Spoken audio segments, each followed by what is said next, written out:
Այսօրվա դատական նիստից միանշանակ ասել չի կարելի, որովհետև եթե մենք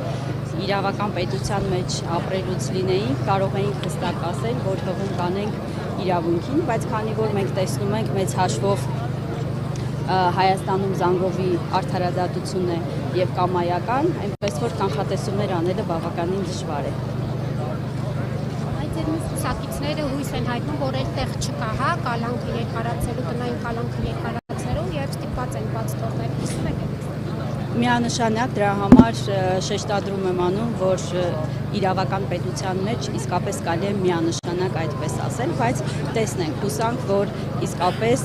արդարությունը կհաղթի եւ պարոն Կարապետյանը ազատության մեջ կլինի, հավասար մրցապարում կարող է իր ընտրողների այն մարդկանց, ովքեր որ մենք ամսի 11-ին տեսանք, թե ինչպիսի մեծ բանակ է հավաքվել, մեր ժողովուրդը իրապես ուզում է, որ երկիր գնա փոփոխության ճանապարհով, մենք դա տեսանք նաև ամսի 11-ի հավաքին, որ տասնյակ հազարավոր քաղաքացիներ եկել էին իրենց կամքը կարծիքը արտահայտելու համար եւ միանշանակ է, որ թեև իշխանությունը տարբեր կողմերով փորձեց պիտակավորել,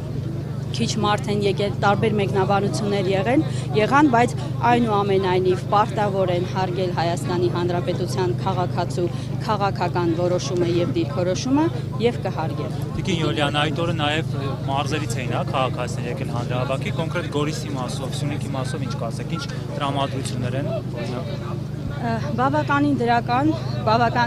դրական արձագանքներ ունենք քաղաքացիների կողմից, ովքեր գալիս են, մոտենում են, իրենց դրական վերաբերմունքն են արտահայտում, որովհետև իսկապես մարդիկ այդ փոփոխությունը ուզում են։ Մեր երկիրը միակողմանի, անընդհատ միակողմանի զիջումների ճանապարհով գնալով տեսնում ենք, որ թուլանում է, տեսնում ենք, որ մեր երկրում բավականին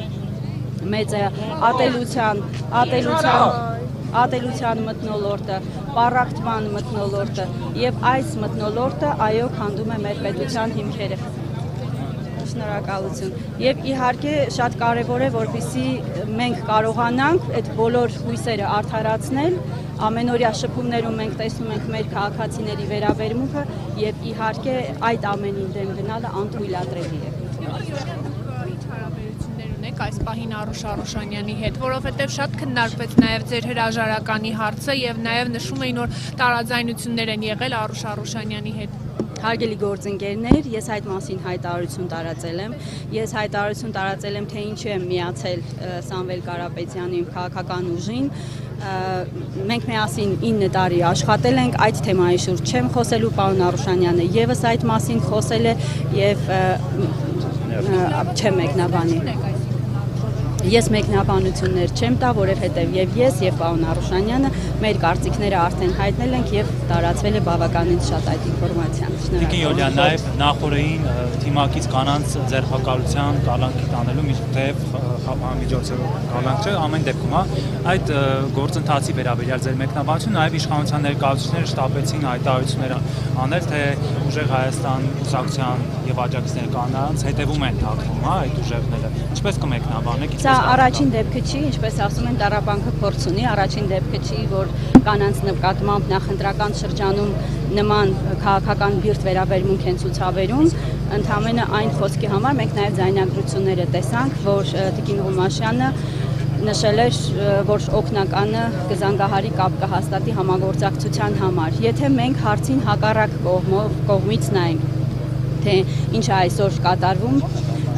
ռեպրեսիաներից, այսպես ասած, ներկայացվող էկրանից դուրս, մենք տեսնում ենք, որ նախընտրական շրջանում օրինակ սոցիալական ծրագրեր են շռայլվում մարզերում։ Ընտրությունից 2 ամիս առաջ թոշակ են բարձրացնում ժողովրդի հարկերով, դա արդյոք կոռուպցիա չէ, երբ որ պետական միջոցները սոցիալական ծրագրերի շրջանակներում շռայլվում են այն դեպքում, երբ որ 8 տարի ժամանակ ունեին սոցիալական վիճակը երկրի փոխելու։ Եվ պետք է խոսել նաև սրա մասին։ Ինչպես է ստացվում, որ 24/7 ռեժիմով զաբիս են անում, ձայնագրում են միայն ընդդիմախոսներին։ 24/7 ռեժիմով ձայնագրում են մեր քաղաքացիներին, բայց մենք օրինակ երբևէ որևէ ձայնագրություն չենք տեսնի, թե ինչպես օրինակ տենդերները յուրայիններն են շահում։ Ինչպես է ստացվում, որ ամիսը մի քանի անգամ նույնիսկ նույն ճանապարհը ասֆալտապատում են, այսինքն այդ գործերի մասին մենք որևէ զապիս չենք տեսնի Ոչ էլ WhatsApp-ի SMS-ներ։ այո, եւ հետեւաբար սա արդեն խոսում է այն մասին, որ ընտրողաբար մոտեցում կա եւ հիմնական նպատակը այն է, որպիսի տեսնում են, որ ամեն օր Սամվել Կարապետյանի եւ քաղաքական ուժի հեղինակությունը վարկանիշը բարձրանում է, միջոցներ են ձեռնարկում, որպիսի պատվազրկեն եւ այդ հեղինակությունը փորձեն հարվածի տակ դնել։ Շնորհակալություն։